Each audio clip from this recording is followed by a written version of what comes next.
Hello guys, here with another video for you. Today we're going to be covering Dean Ambrose and him leaving. And it's kind of the curious case of Dean Ambrose because no one really knows how real it is. And I think it's real. I want to say it's real. It makes sense, like it sounds good, but I'm not entirely sure. Like, when does WWE ever openly admit that a guy is leaving? That's so weird. Like, I remember they did it with Christian after he had left, that they couldn't come to terms on a contract, but most of the time it's the guy's is gone, and you see a little thing on the website and it says future endeavor and all that nonsense, and they didn't even say future endeavors.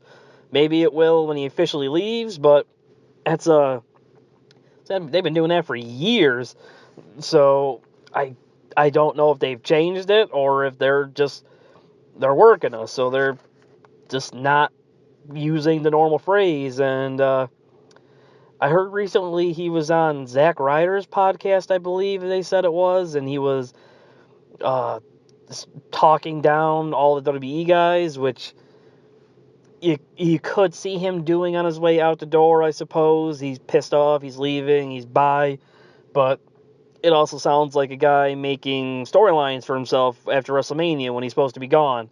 So I'm like I told a friend of mine, I'm 51% sure he's leaving, but I can't commit fully into the idea that I think he's actually out of here.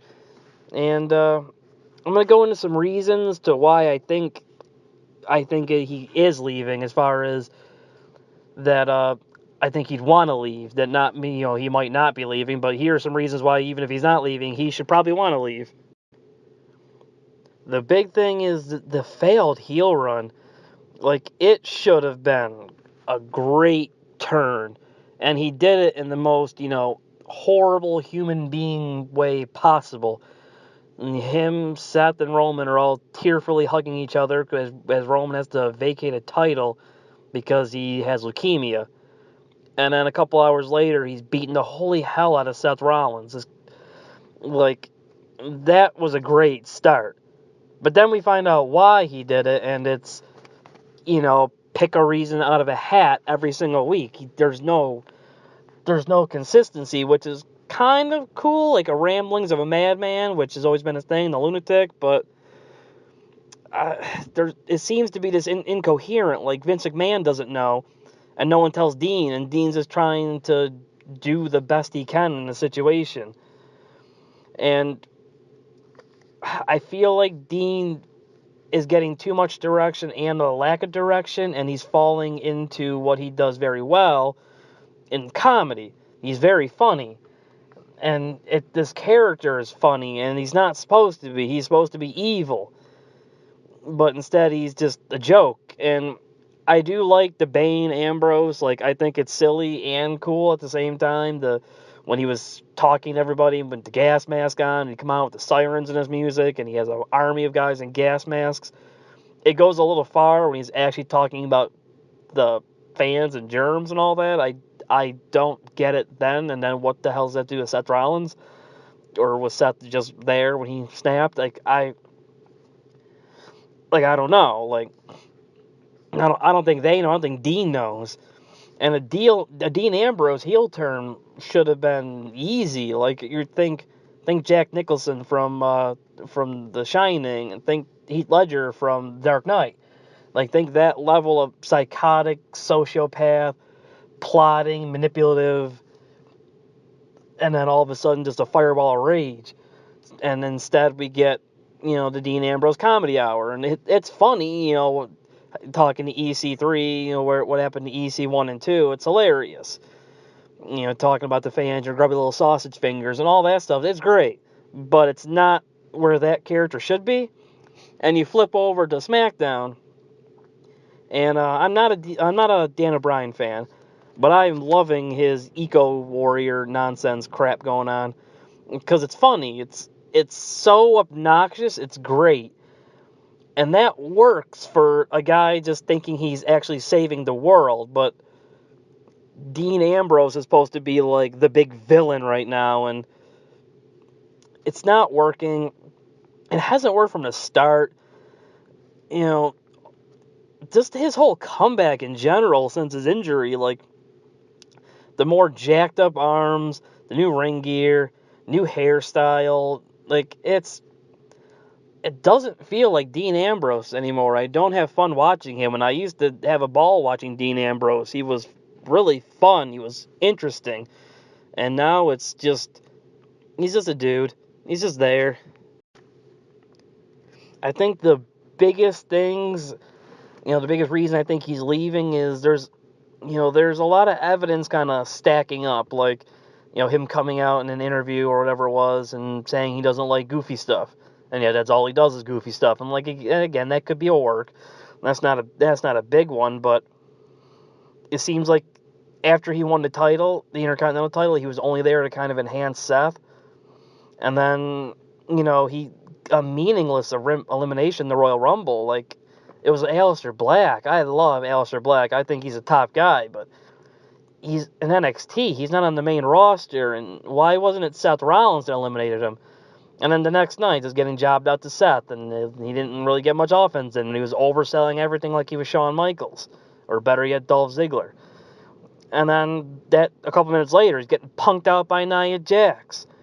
And then the next week, just jobbing out to EC3. Like, it was funny what he said to Alexa and EC3 and Nia. It was great, but they made him look bad. He just lost to EC3, who's a mute for that couple weeks.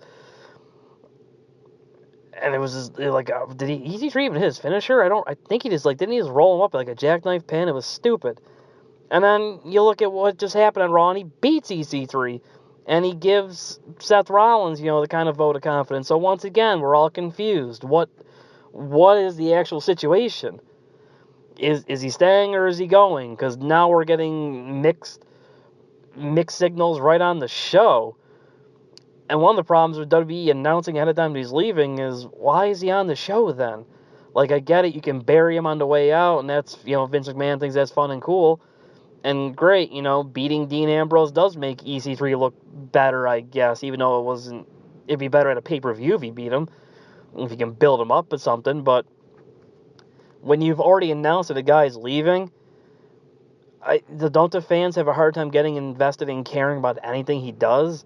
Like, if I'm assuming he's gone, I don't care that he, gave the vote of confidence to Seth. In a couple months, it's not going to matter. So I'm confused by the thing. Like I said, I think he is leaving, but they're giving me all the signals saying he's not. And then it leads you to wonder, if he is gone, what are his final moments in WWE going to be like? I imagine he's going to be, in some worthless feuds, like the one with EC3. He's not scheduled to appear at Elimination Chamber. My guess is he'll be a pretty quick elimination in the Andre the Giant Memorial Battle Royal. I would, think it's hilarious if he did the Gail Kim walk into the ring and just jump over himself. Get the hell out of here, I'm done. But I feel like if he's gone, that's what it's going to be. I've been saying for a few months that WrestleMania is going to end with Seth and Roman embracing. And I added to that by saying, the Dean Ambrose can come down the rampway and they can extend the fist to him, and one of two things can happen. They can either just forget this awful heel turn and have him, embrace them and the Shield's back. Yeah, everyone's happy. Or have him just scowl, like that's all he does now is scowl. Have him scowl and walk away, and and there's Seth Rollins' first title feud. And I guess that could still be a thing if this is all a work. That could be how it ends, and during Seth Rollins, celebrating on Raw the next night, Dean Ambrose can come out of the crowd and attack him, and they can go, what the hell, we thought he was out of here. But do you really want to see those two fight again after what we saw at TLC? They didn't seem like they wanted to fight, and it was supposed to be a damn blood feud. So, and a big question is, if he leaves, where does he go? Now, he has said in the past when he leaves WWE, he's going to fight one more death match because it pays a lot of money, apparently, and then retire in the mountains. And that's hilarious, and that's something Dean Ambrose would say. And I don't necessarily doubt it, but I also don't think it's realistic. He's only in his, I think, early 30s. He's a big star. He's been a top guy, ish, for a time period. And, he could go to the Indies. I feel like AEW is the best option for him. I know that's kind of cliche already at this point. Everyone says everyone should go to AEW. But, I mean, if you look at it, he's been a top guy. He's not a, world-beating, fantastic, 5-star classic guy in the ring, but he's not bad. He's pretty good. And, if he just got to unleash Jon Moxley and be the character he wants to be, I think he could have a great feud with any of the big names and have fantastic matches in AEW. Like, can you imagine psychopath, lunatic, crave, foaming at the mouth, Jon Moxley, weird promos against Kenny Omega? That'd be great. Sign me up. Take my money. But I've been saying for a while, since AEW was announced, I'd like to see, since it was rumored, I'd like to see Dean Ambrose leave, bring back Jon Moxley, and go there. But now that it seems real, it's more of like a sad thing. Like, it feels like, him, Roman, and Seth should have been lifers in WWE once they got there. Like, the Shield is so big in their recent history. Like, what has been bigger than the Shield since for the last 10 years in WWE that they created? The pipe bomb, so the whole CM Punk thing, that's pretty big, but that was more CM Punk's frustration caused that. The Yes movement, like, I guess, but that was a catchphrase that caught on, and the fans really liking a guy that WWE seemingly didn't want to push. So it's not like something they created, but they created the Shield. They made them. They used them so well in those first, their whole run basically. And the Seth Rollins turn was great, and the Dean Ambrose feud with Seth was great after that. Just all of it, and all three of those guys holding the WWE Championship on the same night in a 5-minute span. That's such a huge moment for any, former stablemate's history. And, if he leaves, it's all you're going to hear about from the Shield from now on is Seth and Roman. They're going to just pretend Dean didn't exist. And that's a real shame because all three of their careers are just forever linked. Like, they're going to be all in the same boat now forever for the fans. So I hope it's a work. I hope he's staying. I know he'd have more success somewhere else and it'd be more fun to watch him somewhere else, but I just would hate to see him go. I feel like closing the door on the Shield like forever. Like, no more Shield anything. And I just don't think that's good for any of those three guys for that part of their lives to be completely over.